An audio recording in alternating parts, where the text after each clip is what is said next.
lattes in that job. In case y'all didn't know, it's cold this morning, and I normally do not like to weld or fabricate wearing gloves because I like to feel the material. But I'm about to go uptown and buy me a pair of gloves because I don't think I can handle this cold metal this morning. You can call me a wimp, you can call me whatever you want to. I know some parts of the world right now it's probably below zero, and that's fine. That's why I don't live there, because I don't like the damn cold. So I am probably gonna get me some gloves, and then we'll get started back on finishing up where we left off yesterday. This side over here is pretty much done. Needs a little finessing. I can't move my finger in the right direction. Which way do I need to go? Needs a little finessing in this area right here. That's body work stuff, and we'll get to that. We may have added a little extra something to this too, and we'll get to that in a second. But let's take a look at where we left off over here on this side. All right, on this side, we've got this face done. We've built this piece in here. Got a little, you can't see it on the camera, there's a little hole right there. I'm gonna patch that little hole right there. But this is pretty well done where it needs to. Just didn't do a little blending on the welds. This face is spot on. Of course, there's no seam sealer, so you're gonna see this gap in here right now. When seam sealer's on it, you won't see that. So we just have to do this part up here. I put weld through primer on there just to keep it from corroding over, getting corrosive overnight, getting rust on it. So we're gonna clean up this little area right in here and get to work on building a patch for this little area right in here. This is going to get a little more complicated than the other side. The other side was simply, well, it was below this rubber plug right here. It was down below it, and it was just this little piece right here, and that's all there was. This right here not only goes up past this, but it also goes up this side channel all the way up to right in there on the actual step, or the actual face of the kick panel in there. It's too early, I can't talk. So we're gonna have to replace all this down through here and make this piece right here. It's gonna be a lot more work right in this area than it was on the whole rest of this step over here. So this area right here is gonna take a lot of time and a lot of work to do. And then you gotta bring that back in and blend it all back in with this piece right down through here. So it's gonna take some work in that area right there. Okay, so on this one, on this patch, I'm gonna try to show you my process for metal working. Yes, I realize there's a glare on the camera, and I will try to move everything to where there's not. Just give me a quick moment to get my fancy new gloves on. Cow skin. And let me show you what I do. So let's see if we can move somewhere where there's not a glare. Maybe we'll just move right up here to the front of the truck. All right, so the way I do this is I cut a piece of that roof skin out. This one doesn't have as much color because there was the microphone died on me here, and I did not know it till I was editing the video. But basically what I'm talking about here is how you want to gently bend the metal with your hand to make a gentle radius for what we're doing. You can see how it doesn't take a whole lot of pressure. 14 gauge metal is a little stiff, but it's not bad. Not sure what I'm doing there. Rocking a boat, rowing, not real sure. But continue to work it around. Put your thumb on one side and roll it around your thumb. That'll make a good radius, and it'll get you a good starting point for the radius that we need to put into this front corner of this step. So here, the microphone, of course, is still dead. Modern technology, gotta love it. But we put the patch in place, and basically, I'm going to show you how I check for the fitment and all. And I want to use the door radius to make the radius for the patch that I'm putting in. Now, that is not necessary to do, but it's something I like to do because in my mind it makes it symmetrical from one side to the other. Now, from the factory, they was not exactly the same radius as the door. They actually were a little straighter, but personally, I think it looks better and it gives a better overall appearance if the front and the back are have the same bends to them and have a symmetrical shape, which the door would have. So I bend both the front and the back pieces as I'm making them around the edges of the door, and that gives me the exact shape of the door frame. Now this takes some doing. This takes some trial and error, putting it in, taking it out, a little bend here, a little straighten here, till we get exactly the shape that we're after. So once we have the shape kind of roughed in, and I do say roughed in because it's always going to take a little tweaking, but once we get the actual curve, the radius roughed in, then I'll use my soapstone, which apparently I'm frantically looking for because I actually can't keep up with what I had in my hand 5 minutes ago. But once I get my soapstone in hand, then it will be just kind of roughly drawing the line for that ridge that comes down. What we'll have to do is trim this piece down so it sits down inside there and that radius fits flush against the back of that. And then this raised radius piece we'll have to make second. And actually, since this patch is big enough, we can use the piece that I cut off of the patch to actually make that with. Now, if you had a stamping machine of some kind or even a buck that was formed that you could press fit, you could make this all in one piece.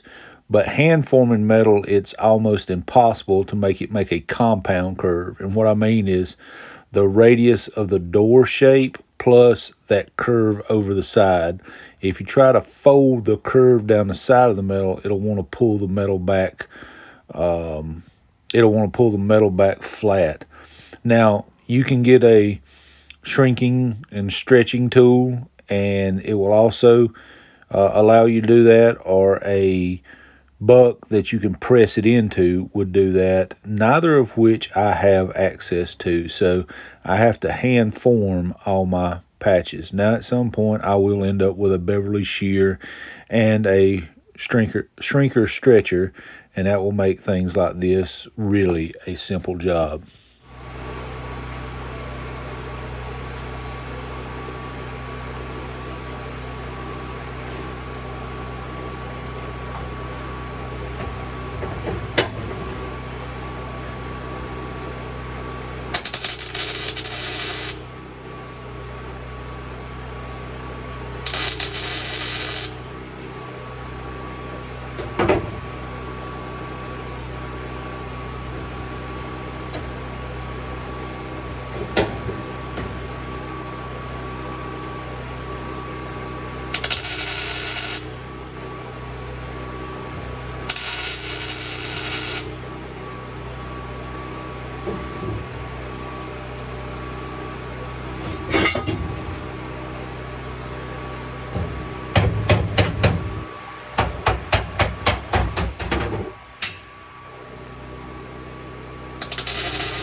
Try not to breathe in more of this stuff than I have to.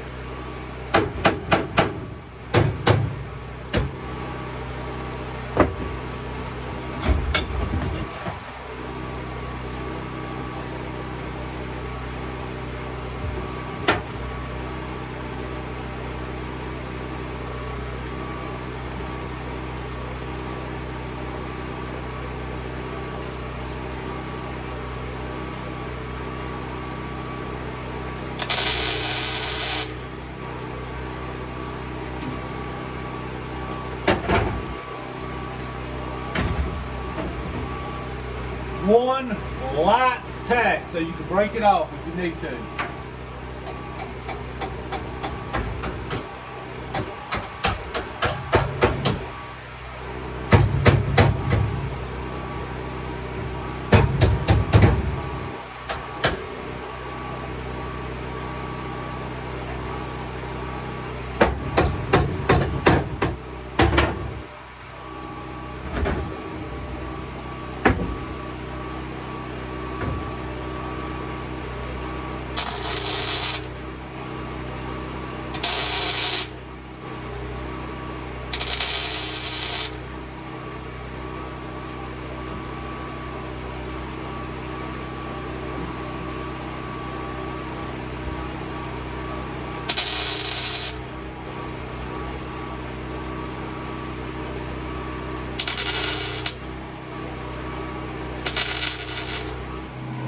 Okay, so you can see nothing is finished, but we have the piece that goes in here. We have this ridge up here that follows this curve around and blends in, and then of course it's hard to see with that brownish color it's on this metal, but then you've got the roll here that rolls under and connects to this piece. So it's flat, got a step up, rolls over, and then this piece right here rolls this way, and it comes down and blends flat into this piece. Once that little bit of well's ground down right there, that'll look flat, that'll be flat and blend into this piece. So we have a factory style channel right here. Now I just gotta get in here and come up through here, fix this, and then I gotta make this piece that will go right in here, which runs, it looks kind of flat there, but it's not. It goes in this way and then turns and comes back out this way, almost like a V, turns this way, like this. It goes in and comes back out, and then it has to roll over here and come down in here. So it's going to be a weird looking shape. It's going to have like a Y to it, but the Y is going to have like a V built into it almost. It's going to be a weird looking shape, but then that comes down and that completes this piece, and then all this can get blended together. And then this step over here will be, oh well, I got to make this piece right here, but then this step over here will be completely finished up and looking good. Now, as I said before, I've got a couple of little spots like this little channel right here. I need to grind this out and put a little weld in there and blend that in a little more. This right here is actually a round hole that was in this step. I need to put a little spot weld in there and just grind it down and clean some of this up. But once I clean all this up, a little weld right there will fix that little spot. But then this step over here will be really nice. Be really nice. Then I just got to finish this little piece right here up. Okay, here's where we are now. Baby steps. Baby steps. I could put a light on it so maybe you could see it better, but I think the light's just making it worse. Makes some kind of weird glare on it. This piece here is there, formed over into this piece, which then breaks over, and that piece right there is now formed and up through there. It's all kind of looking like a solid piece right at this moment, but it's coming together. It's almost there. Again, it's just a process of making little pieces, and then this step over here will be done. You see me make the one little section right there. It's the same thing, heat, beat, and repeat. It's the same thing, just make these little pieces right here, get them all made, get all that welded and grinded, and then put a bead of seam sealer in this joint right here, and call her good. All right, guys, as you can see by the fact that I'm in short sleeves now, it has warmed up tremendously today. Kind of a haze in the shop here. There's been a lot of grinding, a lot of welding. This side over here is not perfect yet. There's still some finessing to do to get this side over here quite right, but I am going to shoot a little gray on it so I can see all those little areas. It helps my old eyes see a little better. But we've spent a lot of time finessing and making these little patches, getting real nice little welds on it, which I'll still clean up a little bit, and trying to get all these little patches made, these little pieces fitted and all that stuff. And we've got it pretty close. What will happen now is, unfortunately, I was a little wrong when I said that today's video, they would be the finish of that, and then I'd do the brakes. Well, that ain't going to happen, obviously. I'll show you this in just a second. But basically, I'm going to have to put a halt on this and not work on it tomorrow because I got to get the few tweaks done on the Galaxy to get it ready for its shady side race.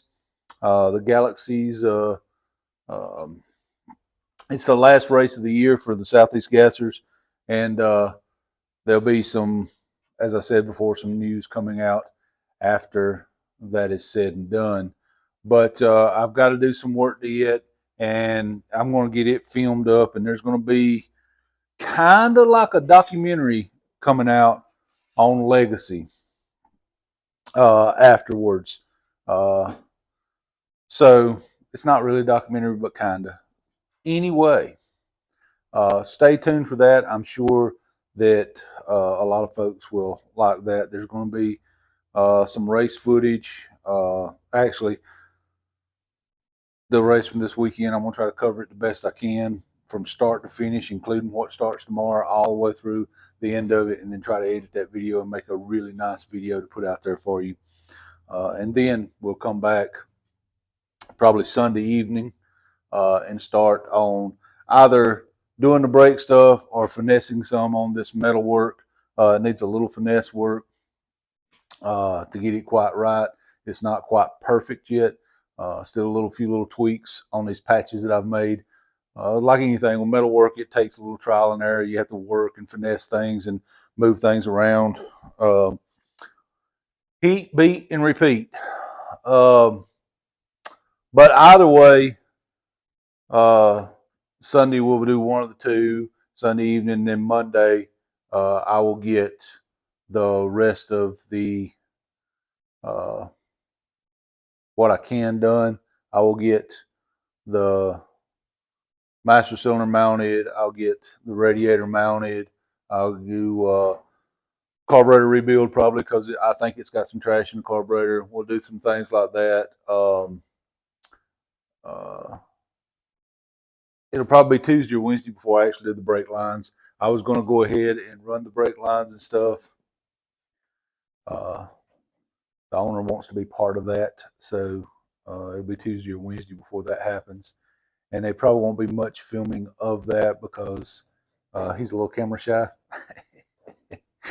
So there won't be much footage of that, but there will be 2 more videos, bare minimum, on getting this thing back on the road. And that is the ultimate end goal with this series, is to see this thing drive down the road.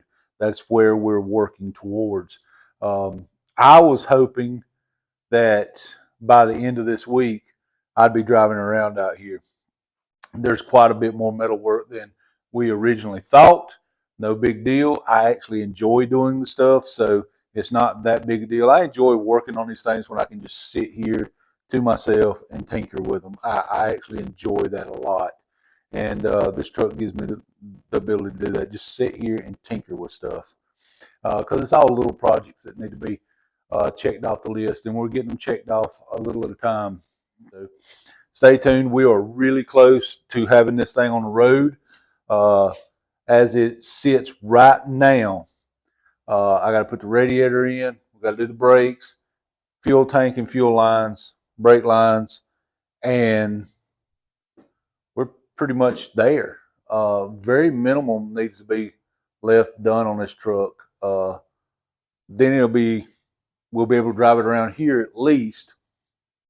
I have no idea if all the lights work, brake lights work, or none of that stuff. So that's one of those things that once we get it where we say, okay, it's roadworthy, then it'll be, we need to check on all the lights and stuff. And if need be, tinker with some of that. But that's some of that stuff that we need to get everything else done and make that the last thing. That way, once we get the lights working, we can go down the road.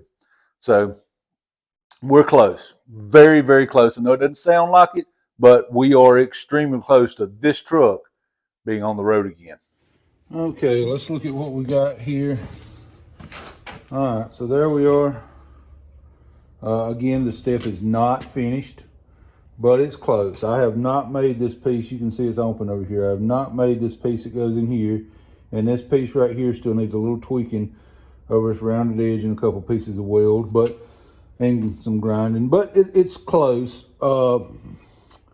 Leaps and bounds above where we were. If you remember, there's a big hole over here, and this right here was all rotted away in his face, and part of the step was broken and missing and wasn't even attached to the truck, and on this side at all. These sides were gone. We're a million miles above all that. There's still no seam sealer in here. That's the reason. You can see that little spot there. It's not actually a gap. It's just, I guess it technically is a gap, but it's where a little crease right there, or a little seam, hence seam sealer, a little seam right there. This right here is pretty well done. I got to touch up one little spot right here. This is pretty well done. This over here, I got to work a little more in this area right here, and I got to work on this right here just a little bit and make this piece here. But for the most part, this is the general idea of how it'll look. She's pretty good. She's pretty good. Well, hell, it's better than pretty good, I think.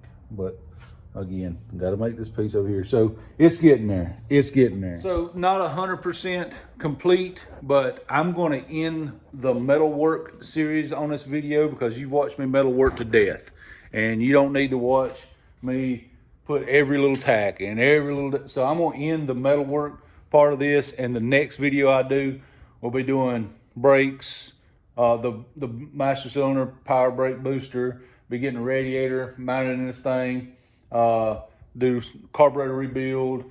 We'll do the stuff that makes it functional for the road. Right now we're making it safe for the road with this stuff, keeping carbon dioxide out of the cab, and that's the reason we're taking the time to do seam sealer and all that. We want to keep all the poisonous gases out of the cab. Seal her up tight, and we'll make it so tight that when he farts, he'll pass out. And we'll call this even done on the videos done on the metal work. And in the next video, when I do all the brake stuff, carburetor stuff, radiator, all that stuff, I will come back and show you the finished product on the metal work. But you don't need to sit here and watch me video after video after video tack a piece of metal and bend a piece of metal. You've seen the basic idea. You've seen one step completely finished, and you've seen another step pretty close to there. Well, almost completely finished. This step right here still needs seam sealer, but she looks jam up. A good smooth face, pretty jam up. But the other side is coming along just as good, if not a tad bit better than this side did. So even though the other side was worse, maybe that's why the other side's coming along better, is I had to tear more out and didn't use a lot of the factory stuff and try to make new meet old. It was just all new. This side right here looks phenomenal. Why can I not make my hands do, there it is. This side here looks phenomenal. I cannot do that. Why can I not make my hand do that? This side here looks phenomenal. I can't do it. Look at this shit. Anyway, this side here looks good. I'll just do this. There we go. I'll move the camera. This side here looks good. Nice step, nice face. More importantly, it's airtight, so all the bad stuff can't come in the cab. And the other side's coming right along, and we'll get there, and then we'll come along and put seam sealer around all the little spots in the cab to make sure this cab is airtight and none of that carbon monoxide can get inside. And we'll keep my little buddy safe. So, yeah, the next time you see it, we'll be doing the stuff that makes it roadworthy. So stay tuned for that. But again, the next video you're going to see out of me will be with the Galaxy. Hope y'all tune in for that, because there's some really special content coming on that video. God bless you. I hope the Lord blesses you today more than he did yesterday. And we'll see you on the next one.